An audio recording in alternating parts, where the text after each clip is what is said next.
बिस्मिल्लाहिर्रहमानिर्रहीम। अब यहाँ से आगे बढ़ेंगे। सीधे पहले है साइकोटिक बिहेवियर, हमारी मेंटल बिहेवियर में जो मूड स्विंग्स वगैरह आती है उनके बारे में मेनली जिक्र है। लेकिन यहाँ पर क्या करते हैं, इंपॉर्टेंस ऑफ न्यूरोट्रांसमीटर के बारे में बताते हैं। बैकग्राउंड में क्या बताते हैं ना कि क्या था कि सब्सटेंशिया नाइग्रा जो था, सही है, सब्सटेंशिया नाइग्रा हमारे ब्रेन स्टीम में होता था, खासकर मिड ब्रेन में होता था। ये क्या करता था, रिलीज करता था डोपामीन। ये क्या था, एक न्यूरोट्रांसमीटर था। ये डोपामीन कौन कौन सी जगह पर रिलीज होता था, ये हमारे डाइनसेफेलान में पुटामिन न्यूक्लियस पर रिलीज होता था और कॉर्डेट न्यूक्लियस पर रिलीज होता था।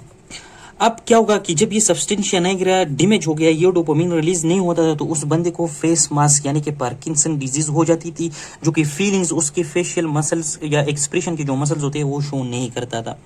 दूसरा क्या होता था कि जो गेबा सिक्रेटिंग सेल्स थी, सही है, गेबा भी एक इनहिबिटरी न्यूरोट्रांसमीटर है, इसकी जो सिक्रेटरी न्यूरॉन्स होते थे जब वो डैमेज हो जाते थे तो फिर बंदे को हो जाता था हंटिंगटन डिजीज, जो कि पिछले चैप्टर में हमने डिटेल में पढ़ा था, सही है। इसके अलावा क्या हो जाता है कि जब एसिटाइल कोलिन सिक्रेटिंग न्यूरॉन्स होते थे वो डैमेज हो जाते थे। दो तरह की एबनॉर्मेलिटीज सामने आ गई। एक एबनॉर्मल मोटर एक्टिविटीज, क्या है, एबनॉर्मल मोटर फंक्शंस आ गई या एक्टिविटीज, और दूसरी कौन सी आ गई, डिमेंशिया हो गया, सही है, उस बंदी को डिमेंशिया होता था। इससे हमें पता चलता है कि न्यूरोट्रांसमीटर के इंपॉर्टेंस कितने हैं। अब जो ड्रग्स होंगे वो हम इस्तेमाल करेंगे, वो क्या करेंगे, लेट्स से यहाँ पर डोपामिन जो है ना वो क्या खत्म हो गया है, तो पार्किंसन के लिए हम ऐसा चीज देंगे जो डोपामिन यहाँ पर पैदा करे ना, तो ऐसा ड्रग्स हम देंगे जो इन न्यूरोट्रांसमीटर की कंसंट्रेशन के साथ डील करे। अगर ज्यादा चाहिए तो ज्यादा करने के करे उसको, या ये नुकसानदेह है, ज्यादा है ऑलरेडी, इसको कम करे। अगले पैराग्राफ में दो चीज आती है, एक डिप्रेशन के बारे में बताती है और दूसरी मैनिक डिप्रेसिव साइकोसिस, या इसको हम दूसरा नाम बोलते हैं बाइपोलर डिसऑर्डर। अब डिप्रेशन और मैनिक, या इसको मेनिया भी कहते हैं, इन दोनों में डिफरेंस क्या है। यहाँ पर क्या होगा, जो एनर्जी होगी बंदी का ना वो बहुत डिक्रीज होगा, लेथार्जिक होगा, जबकि यहाँ पर उसकी एनर्जी बहुत हाई होगी। इसके अलावा यहाँ पर जो है ना वो बहुत लो कॉमली बातें करेगा, यहाँ पर वो बहुत लाउडली क्या करेगा, स्पीकिंग करेगा लाउडली। इसकी जगह यहाँ पर वो बंदा क्या करेगा, सैड रहेगा, सही है। और वो यहाँ पर जो बंदा वो इंगेज करेगा अपने आप को रिस्क एक्टिविटीज में। रिस्क एक्टिविटीज की मिसाल यानी कि अनप्रोटेक्टेड सेक्स, सही है। यहाँ पर जो बंदा होगा उसको सुसाइडल थॉट्स आएंगे। कौन से थॉट्स, सुसाइडल थॉट्स आएंगे। अब ये दो डिफरेंस है मेनली, लेकिन इनकी मैकेनिज्म क्या है। पहले इन्होंने डिप्रेशन के बारे में जिक्र किया है कि हमारे पोन्स में एक सेल्स होते हैं जिसको बोलते हैं लोकस सेरुलस। ये क्या करते हैं, ये नॉरएपिनेफ्रिन रिलीज कर देते थे, कहाँ पर, ऊपर सेरेब्रल कॉर्टेक्स को, सही है, सेरेब्रल कॉर्टेक्स में जाते थे, सेरेब्रल कॉर्टेक्स को। इसके अलावा यहाँ पर जो लिम्बिक सिस्टम वगैरह होते थे, सही है, टेम्पोरल लोब में, और थैलेमस को ये रिलीज करती थी। ये कौन सा न्यूरोट्रांसमीटर रिलीज करती थी, नॉरएपिनेफ्रिन न्यूरोट्रांसमीटर। इसके अलावा पोन्स और मेडुला की मिड लाइन में न्यूक्लियस रेफी थी, ये क्या करती थी, ये भी सीक्रेट करती थी सेरोटोनिन को, और वो भी इस तरह लिम्बिक सिस्टम को जाते थे और ब्रेन कॉर्टेक्स वगैरह के एरियाज को ऊपर की तरफ जाते थे। अब क्या हो गया कि जब यहाँ पर ये सेल्स डैमेज हो गए, मतलब नॉरएपिनेफ्रिन और सेरोटोनिन ऊपर की तरफ रिलीज नहीं होता, तो वो बंदा क्या जाता है, डिप्रेशन में चला जाता है। डिप्रेशन के ऑलरेडी हमने क्वालिटीज यहाँ पर बताई।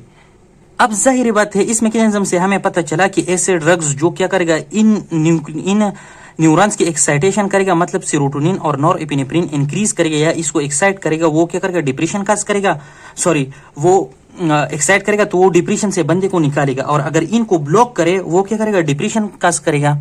अब क्या होता है ना कि यहाँ पर क्या होता है, मानो अमीन ऑक्सीडेज ये होता है, सही है, एक एंजाइम है, ये क्या करता है, सेरोटोनिन और नॉरएपिनेफ्रिन की डिस्ट्रक्शन यहाँ पर करता है।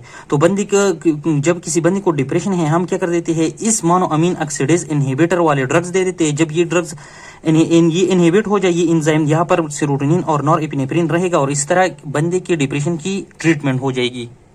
इसके अलावा ट्राईसाइक्लिक एंटी डिप्रेसेंट, ये कुछ क्या होते हैं, ड्रग्स होते हैं जिसमें इमिप्रामिन और इस तरह का कुछ नाम है, इस तरह AMITRI टयालिन है, इस तरह का कुछ नाम है, सही है। ये ट्राईसाइक्लिक एंटी डिप्रेसेंट ड्रग्स में आते हैं। ये दोनों ड्रग्स क्या करते हैं, यहाँ पर जो नर्व एंडिंग होते हैं वो ये सेरोटोनिन और नॉरएपिनेफ्रिन वापस ले लेते हैं और एक्टिविटीज के लिए नहीं छोड़ते।